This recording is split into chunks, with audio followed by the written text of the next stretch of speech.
Bonjour et bienvenue dans ce nouveau numéro du Journal des Sciences pour un tour d'horizon de l'actualité scientifique.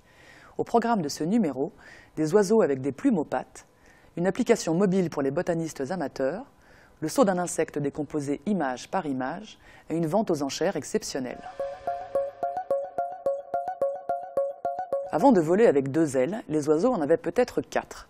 C'est en tout cas ce que suggère une équipe de paléontologues chinois après avoir étudié 11 fossiles particulièrement bien préservés. Ces 11 spécimens, qui sont tous des ancêtres de nos oiseaux d'aujourd'hui, ont conservé la trace très nette de plumes sur leurs pattes postérieures. Certains possèdent des plumes sur toute la longueur de leurs pattes, comme cette reconstitution proposée par les chercheurs.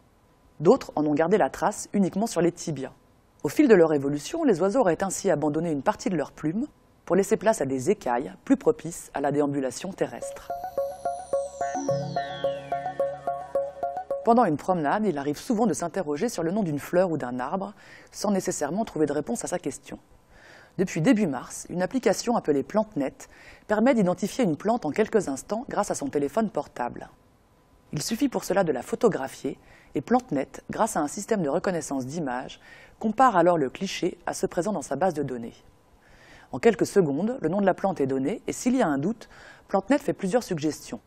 Utile pour les promeneurs, cette application l'est aussi pour les chercheurs, car grâce à ces photos prises sur le terrain, ils vont pouvoir dresser des cartes détaillées sur la répartition des différentes espèces et observer leur évolution.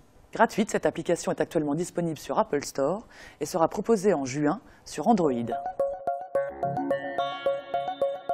La cicadelle est un insecte qui se déplace en sautant de feuille en feuille comme la sauterelle. Des chercheurs de l'Institut de biorobotique de Ponte Terra en Italie se sont intéressés à la phase de décollage. En théorie, sous l'effet du saut, la feuille sur laquelle se tient l'insecte devrait plier et ses pattes pourraient même se briser. Or, il n'en est rien. Pour comprendre ce tour de force, les chercheurs ont filmé un spécimen de face et de profil avec une caméra capable de saisir 8000 images par seconde. Ils ont décomposé le mouvement et montré que l'animal compense l'accélération brutale du décollage par un jeu de jambes exceptionnel. La taille de ses pattes arrière et l'articulation entre le fémur et le tibia lui permettent d'encaisser la pression par un mouvement de flexion-extension. Grâce à lui, la force exercée au sol reste constante et la cicadelle prend son envol à la vitesse d'1 mètre par seconde. Le 26 mars, 180 objets appartenant à l'histoire de la conquête spatiale soviétique vont être vendus aux enchères. La collection comprend des lots allant de 50 à 120 000 €, le clou de la vente étant une combinaison conçue pour les sorties dans l'espace.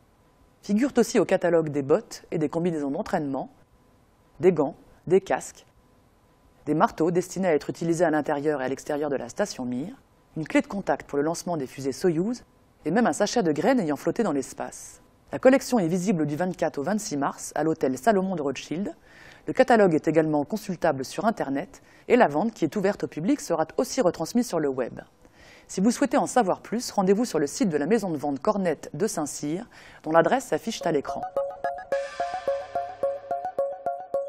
Ce numéro est maintenant terminé. Rendez-vous la semaine prochaine pour un nouveau tour d'horizon de l'actualité scientifique. En attendant, retrouvez-nous sur le site de la rédaction scienceactualité.fr.